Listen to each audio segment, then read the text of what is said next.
यदि नई दुनिया पुरानी दुनिया से भिन्न है तो नई दुनिया को पुरानी दुनिया से अधिक धर्म की जरूरत है। डॉक्टर आम्बेडकर ने यह बात 1950 में बुद्ध और उनके धर्म का भविष्य नामक एक लेख में कही थी।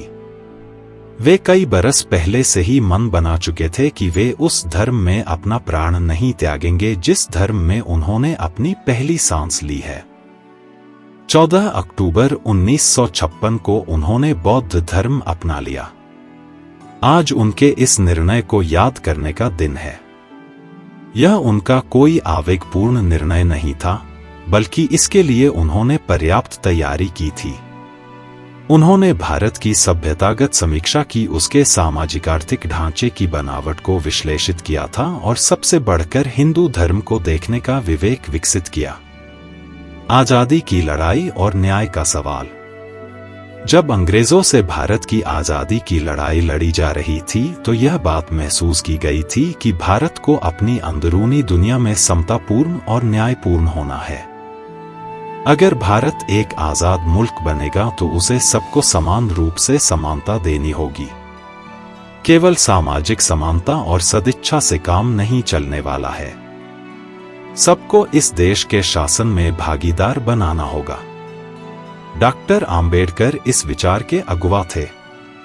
1930 का दशक आते आते भारत की आजादी की लड़ाई का सामाजिक आधार पर्याप्त विकसित हो चुका था।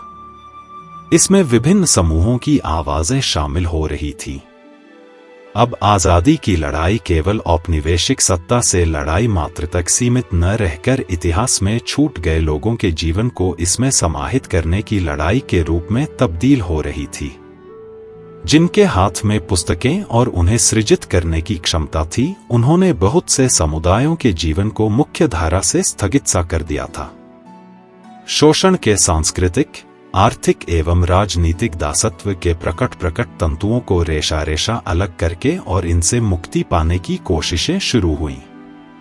आम्बेडकर आजादी की लड़ाई के राजनीतिक और ज्ञानमीमांसीय स्पेस में दलितों को ले आने में सफल हुए। उन्होंने कहा कि दलितों के साथ न्याय होना चाहिए।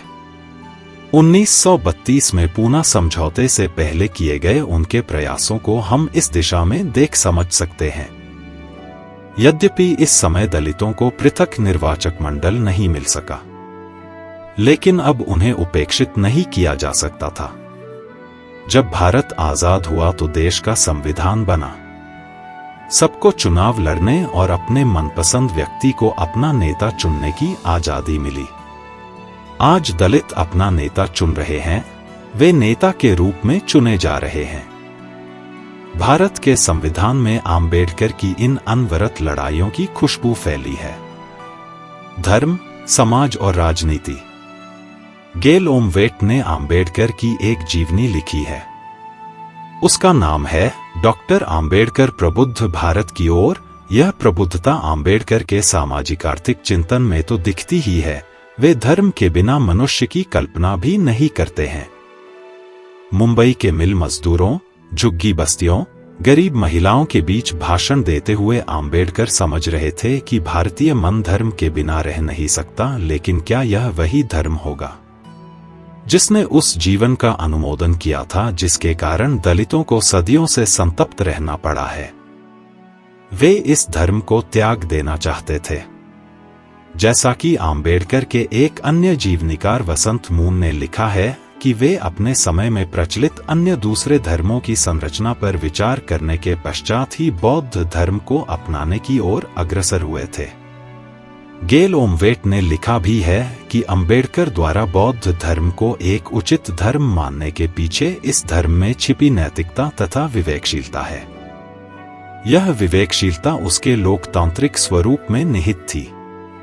अपने प्रसिद्ध लेख बुद्ध अथवा कार्ल मार्क्स में आम्बेडकर कहते हैं कि भिक्षु संघ का संविधान लोकतंत्रात्मक संविधान था।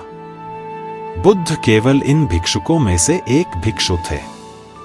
अधिक से अधिक वह मंत्रिमंडल के सदस्यों के बीच एक प्रधानमंत्री के समान थे। वह तानाशाह कभी नहीं थे।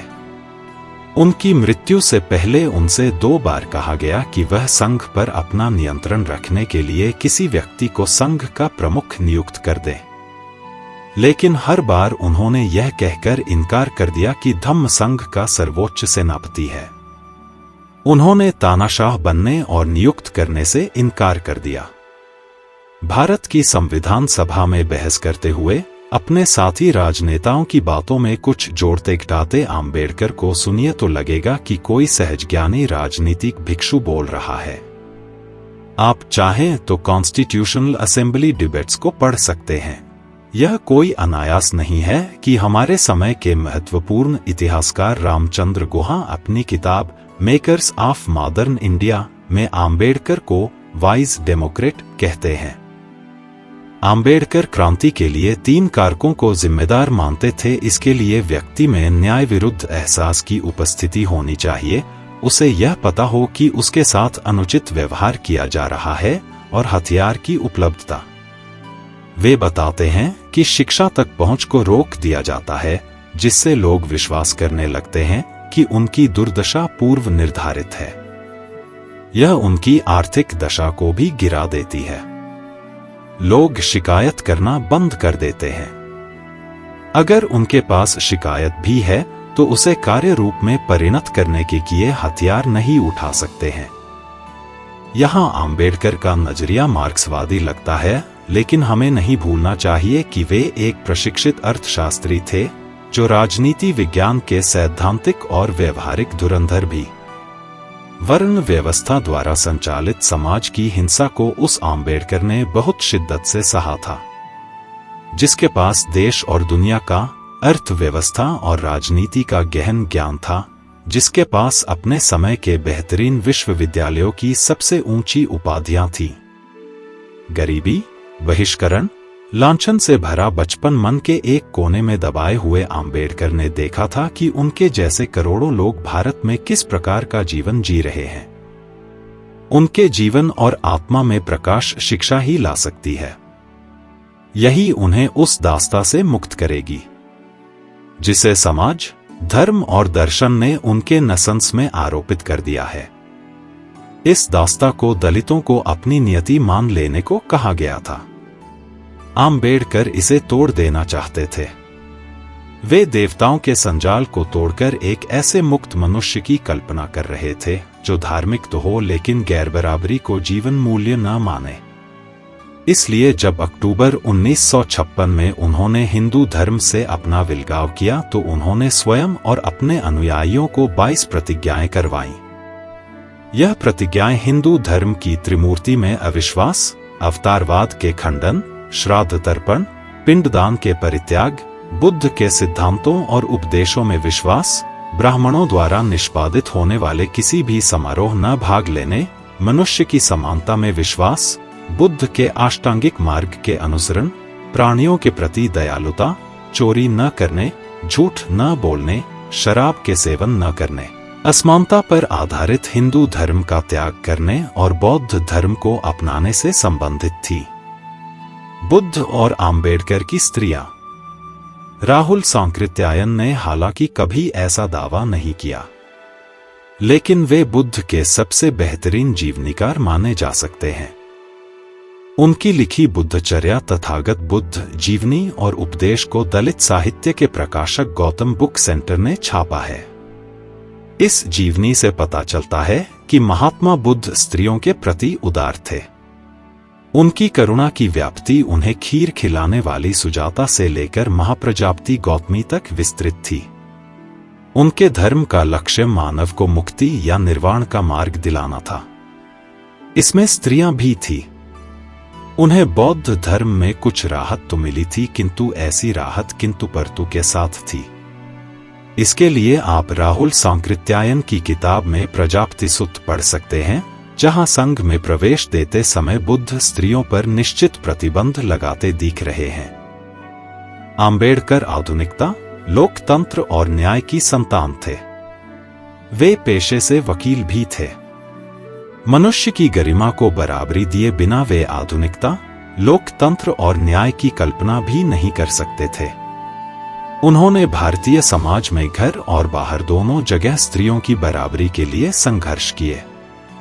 जब वे जवाहरलाल नेहरू की सरकार में विधि मंत्री बने तो उन्होंने स्त्रियों को न केवल घरेलू दुनिया में बल्कि उन्हें आर्थिक और लैंगिक रूप से मजबूत बनाने के लिए हिंदू कोड बिल प्रस्तुत किया। यह बिल पास नहीं होने दिया गया। आम्बेडकर ने इस्तीफा दे दिया। हमें इसे जानना चाहिए कि यह बिल क्यों पास नहीं होने दिया गया। यदि हम यह जान सकें तो अपने आप को न्याय की उस भावना के प्रति समर्पित कर पाएंगे जिसका सपना डॉक्टर भीमराव आम्बेडकर ने देखा था।